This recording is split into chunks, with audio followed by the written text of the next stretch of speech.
जय गुरुदेव। और दोस्तों, मेरे चैनल से द साबर मंत्र में आपका एक बार फिर से हार्दिक स्वागत है। और देखिए, आज की वीडियो में मैं आपके लिए एक बहुत ही विशेष साबर मंत्र आपको बताने वाला हूं, क्योंकि देखिए, पुरुषों के लिए मैंने यौवन रोग से या जनेंद्रिय संबंधित जो भी रोग होते हैं, वीर्य का पतला होना या फिर वीर्य का स्तंभन नहीं होना, उन सब के लिए मैंने एक साधना दी थी। और वीडियो में जो कमेंट करके फिर मुझे पूछा गया, कहा भी गया कि गुरुदेव, पुरुषों के लिए दिया है, स्त्रियों के लिए भी आप दीजिए। तो आज मैं आपको स्त्रियों के जो रोग होते हैं उनसे संबंधित मैं आपको एक ऐसा साबर मंत्र, आपको एक मंत्र ऐसा देने वाला हूं कि जो वास्तव में ही गजब का साबर मंत्र है। मंत्र छोटा सा है और आप ये ना सोचें कि भाई ये तो साबर मंत्र लगता ही नहीं है, लेकिन कई बार ऐसा होता है कि आप सोचेंगे कि ये वैदिक मंत्र है, लेकिन वो होता साबर मंत्र है। ठीक है, वो तीव्र होता है। अब बात आती है स्त्रियों के रोग से संबंधित कि स्त्रियों को कौन कौन से रोग होते हैं। तो देखिए, स्त्रियों के कुछ रोग ऐसे होते हैं जो वास्तव में ही उनको बहुत पीड़ा देते हैं। कई प्रकार के उनको रोग हो जाते हैं, जैसे जिनमें सबसे महत्वपूर्ण आता है प्रदर रोग, सफ़ेद पानी का आना। जो उनके यौवन रोग हैं स्त्रियों के, उनमें सफ़ेद पानी का आना। अब सफ़ेद पानी जिस स्त्री को भी जाता है, उसके कमर में दर्द रहने लगता है। ठीक है। और कुछ स्त्रियों को तो इस प्रकार के रोग होते हैं कि जो सूतिका रोग होते हैं, मतलब कि उनको प्रसव के समय जब बच्चा पैदा होता है तो उस समय वो रोग लग जाते हैं। कई बार क्या होता है कि जब किसी भी स्त्री को कोई बच्चा पैदा होता है तो उसका जो पूरा शरीर है, वो शरीर बिल्कुल एकदम इस प्रकार से होता है कि अगर उसमें जरा सी भी ठंडी लग गई या फिर कोई ठंडी वस्तु खा ली, इस प्रकार से, तो उनको बड़ी समस्या उत्पन्न हो जाती है। और जो रोग उनको उस वक्त में लग जाएगा, वो रोग पूरा जीवन भर खत्म नहीं होता है। चाहे आप कितनी भी दवा खा लो, वो रोग खत्म नहीं होता फिर। लेकिन ये जो सूतिका का जो रोग होता है ना, ये रोग भी इस मंत्र से खत्म होता है। क्योंकि जहाँ दवाइयाँ काम नहीं करती हैं, वहाँ दुआएं काम करती हैं और इन मंत्रों की शक्तियाँ काम करती हैं। जब सारी दवाएं फेल हो जाएं, तो फिर इंसान भगवान की शरण में जाता है, क्योंकि वही एक सहारा है। या फिर मंत्र साधना में जाता है, तंत्र मंत्र में ही उनका उपाय खोजता है। लेकिन ये सिर्फ उनके लिए है जो लोग परेशान हैं। जो लोग परेशान नहीं है, मजे में हैं, उनके लिए तो कोई मायने नहीं रखता है। उनके लिए तो ये सब ढोंग लगेगा। ठीक है ना। और एक रोग होता है स्त्रियों में, हिस्टीरिया का रोग हो जाता है। या फिर किसी किसी को गर्भ नहीं रुकता है। होता क्या है कि 2 महीने 3 महीने गर्भ धारण हुआ, उसके बाद वो क्षीण हो गया, यानी गर्भ गिर गया। ऐसी अगर समस्या है तो तब भी आप इस मंत्र का इस्तेमाल कर सकते हैं, उस समस्या के लिए भी। या फिर गर्भाशय में सूजन आ जाती है, सूजन जो होती है वो आ जाती है, जो बच्चेदानी होती है उसके अंदर सूजन होती है। या फिर रक्त प्रदर रोग होता है, रक्त का शरीर में उसमें दर्द बने रहता है। ठीक है, शरीर में आपके में पूरे में कहीं भी दर्द बना रहता हो, इस प्रकार का जो रोग होता है। या फिर ऐसा होता है कि जो गर्भाशय का मुख होता है वो बहुत छोटा होता है, और या फिर वो बंद होना, उसका वो बंद हो गया होता है, तो उसमें भी आपको समस्याएं पैदा होने लगती हैं। ठीक है, इस प्रकार का कैसा भी रोग हो स्त्रियों के लिए, ये सभी रोगों के लिए महत्वपूर्ण प्रयोग है। ठीक है, इसमें आपको क्या करना होगा कि शुक्रवार के दिन आपको ये साधना शुरू करनी है। और स्त्रियां क्या करेंगी, इसको स्वयं करें, जिस किसी को भी है, स्नान करके अपने बाल धो लें, ठीक है, गुलाबी रंग के आसन डाल लें, साड़ी पहन लें, गुलाबी ना हो तो फिर लाल रंग की साड़ी, लाल रंग का आसन ले सकते हैं। उत्तर दिशा की तरफ मुख करके आपको बैठना है, ठीक है। और ये सभी स्नान करके सुबह के टाइम आप ये कर सकते हो। जरूरी नहीं है कि कोई रात्रि में ही करें, सुबह के टाइम भी आप इसको कर सकते हो। अब देखिए, इस साधना को करने के लिए आपको जो मुख्य रूप से जो आपको सामग्री की आवश्यकता होगी वो एक रति यंत्र, जो कि ताबीज के आकार का होगा, ठीक है, और एक स्फटिक की माला। ये दोनों वस्तुएं आपकी मंत्र सिद्ध प्राण प्रतिष्ठा युक्त होनी चाहिए। और मैंने आपको व्हाट्सएप नंबर दिया हुआ है वीडियो में, जिनको भी ये सामग्री चाहिए वो मुझे व्हाट्सएप करके और ये सामग्री आप प्राप्त कर सकते हैं। और फिर आप इसी सामग्री से आपको साधना करनी है, क्योंकि ये सारी सामग्रियां मंत्र सिद्ध और प्राण प्रतिष्ठा युक्त होती हैं, ठीक है। ऐसा ना करें कि आप कि भाई ताबीज यहाँ से ले लो, माला मेरे पास पड़ी है, तो ऐसे नहीं होती है साधना। साधना के लिए नई माला होनी चाहिए, नया ही मतलब जो सामग्री आपकी नई होनी चाहिए, प्राण प्रतिष्ठित होनी चाहिए, ठीक है।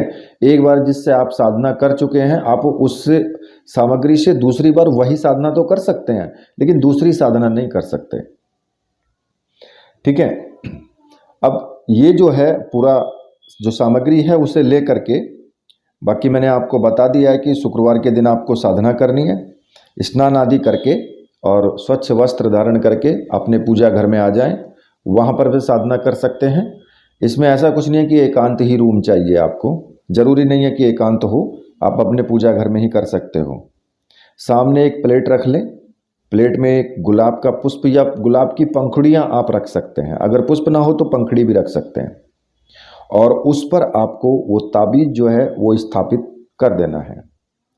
दूसरा, एक केसर ले लें, घी का दीपक जला लें, अगरबत्ती धूप बत्ती जो भी है आपके पास उसको भी जला लें, ठीक।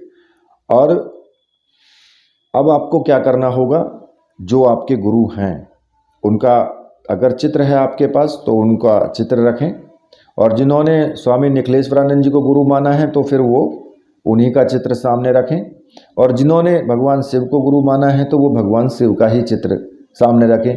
और ऑलरेडी पहले से होता ही है कि भाई अगर आपका पूजा घर है तो उसमें सभी के चित्र तो होते ही हैं, ठीक है, तो आप वहीं पूजा करेंगे तो कोई आवश्यकता भी नहीं है उस चीज़ की। सबसे पहले आपको अपने गुरु का पूजन करना है। गुरु जी को केसर का टीका लगाएंगे, धूप दीप दिखाएंगे, पुष्प चढ़ाएंगे, और उसके बाद गुरु जी से हाथ जोड़ करके प्रार्थना करेंगे कि गुरुदेव मैं ये साधना करने जा रही हूँ और इस साधना में मुझे पूर्ण सफलता मिले, ऐसा मुझे आशीर्वाद दीजिए और आज्ञा प्रदान कीजिए, ठीक है। इसके बाद अपने गुरु मंत्र का एक माला का जाप जरूर कर लें।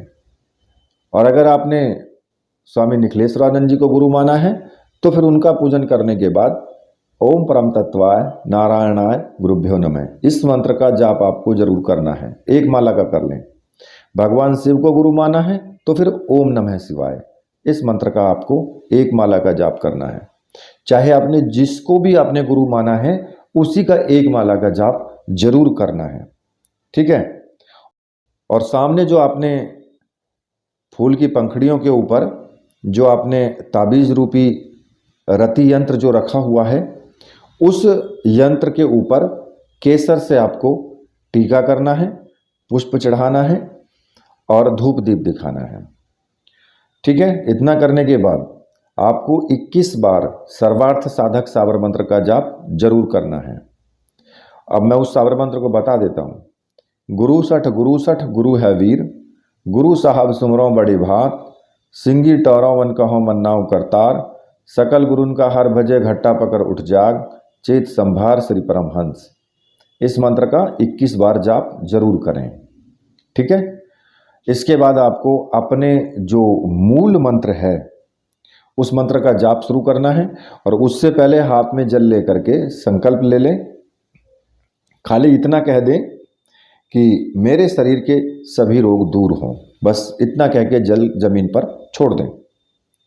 ठीक है, और फिर स्फटिक की जो माला है उससे आपको मंत्र जाप शुरू करना है। अब जो आपको मंत्र जपना है वो मैं आपको बता देता हूं। ओम नमो कंदर्प सर बिजलानी सर्व रोग समन करी स्वाहा। इस मंत्र का आपको जाप करना है। ठीक है, और मंत्र जैसा है वैसा का वैसा ही आपको जपना है, तोड़ मरोड़ बिल्कुल नहीं करनी है, ज़्यादा सोच विचार नहीं करना है। और इस मंत्र की कम से कम 5 माला का जाप प्रतिदिन आपको करना है। अब 5 माला तो मैंने कम से कम बताई है, ज़्यादा आप कर सकती हैं, क्योंकि अगर आपको लगता है कि मैं ज़्यादा कर सकती हूँ तो फिर करिए। ज़्यादा करोगे तो फिर आपको लाभ ही मिलेगा, नुकसान तो कुछ होगा नहीं। ठीक है, अब जब आप मंत्र का जाप कर चुके हैं उसके बाद जो, जैसे कि आपने 1 माला मंत्र जाप किया तो जो ताबीज़ है उसके ऊपर आपको थोड़ा सा जल चढ़ा देना है। इस प्रकार से 5 माला मंत्र जाप करेंगे तो 5 बार ही आपको जल चढ़ाना है। 11 बार मंत्र जाप करेंगे 11 माला का तो फिर 11 बार ही आपको जल चढ़ाना है। ठीक है, हर माला पूरी करने के बाद। और हर माला पूरी करने के बाद जब उस पर जल चढ़ा देंगे तो उसके बाद आपको क्या करना है कि जो उसमें पानी है, जो प्लेट में पानी इकट्ठा होगा ना, उस पानी में से थोड़ा सा तो आपको पी लेना है, अलग बर्तन में निकाल लें, उसमें नहीं पीना, अलग बर्तन में थोड़ा सा पी लेना है। और जो बचा कुचा पानी है वो अपने कमर पर, इधर उधर जहाँ भी आपको दर्द है कहीं पर भी, वहाँ पर भी आप लगा लें उस पानी को। और जो पंखुड़ियाँ रखी हुई हैं उस ताबीज़ के नीचे, उन पंखुड़ियों में से कुछ पंखुड़ियाँ गुलाब की आप चबा करके खा लें। और ये कार्य आपको पूरे 11 दिन तक करना है इसी प्रकार से। तो आपको डेली आपको मंत्र जाप करना है, डेली आपको इसी प्रकार से पानी पीना है, मतलब कि आपको प्रतिदिन ये कार्य करना ही करना है 11 दिन तक। अब 11वें दिन जब आपके पूरे हो जाएंगे 11 दिन, तो आपको क्या करना है, उस ताबीज़ को किसी भी धागे में डाल करके अपने गले में धारण कर लें। ठीक है, और फिर जब कभी भी आपको अगर कोई इस साधना की करने की आवश्यकता हो तो फिर इसी माला से, इसी ताबीज़ को रख करके इसी प्रकार से साधना दोबारा से भी आप कर सकते हो। ठीक है, और देखिए ये जो यंत्र है, यंत्र पहनने से ही आपके जो रोग हैं वो सभी धीरे धीरे करके दूर हो जाएंगे। और जब ये साधना करेंगे तो पूर्ण रूप से ब्रह्मचर्य का पालन करना है, सात्विक भोजन करना है, सात्विक अपने विचार रखने हैं, बिल्कुल भी चुगली चपाटी बिल्कुल नहीं करनी है, इधर उधर की बात नहीं करनी है। क्योंकि ये अक्सर ये समस्याएं मुझे पता है कि स्त्रियों के अंदर होती हैं, तो इसलिए आप उन चीज़ों पर ध्यान रखें। किसी की ईर्ष्या नहीं करना, किसी से द्वेष नहीं रखना, किसी की इधर उधर की बातें नहीं करना, अपने आप को संयम के साथ में बिल्कुल एकदम शांत रखें। और इस प्रकार का कार्य करें कि जिससे कि किसी भी पशु पक्षी, जीव जंतु या इंसान का दिल ना दुखे। ठीक है, आपके किसी भी कार्य करने से इस प्रकार से लगातार आप ये साधना करें। और मेरे विचार से सदगुरुदेव की कृपा से आपके सभी रोग खत्म हो जाएंगे, ऐसा मेरा आशीर्वाद रहेगा साथ में। ठीक है, इसी के साथ मैं वीडियो को यहीं पर समाप्त करता हूँ। तो मेरे साथ बोलिए, बोलिए वीर बजरंगबली हनुमान जी महाराज की जय, बोलिए मेरे परमहंस गुरुदेव की जय।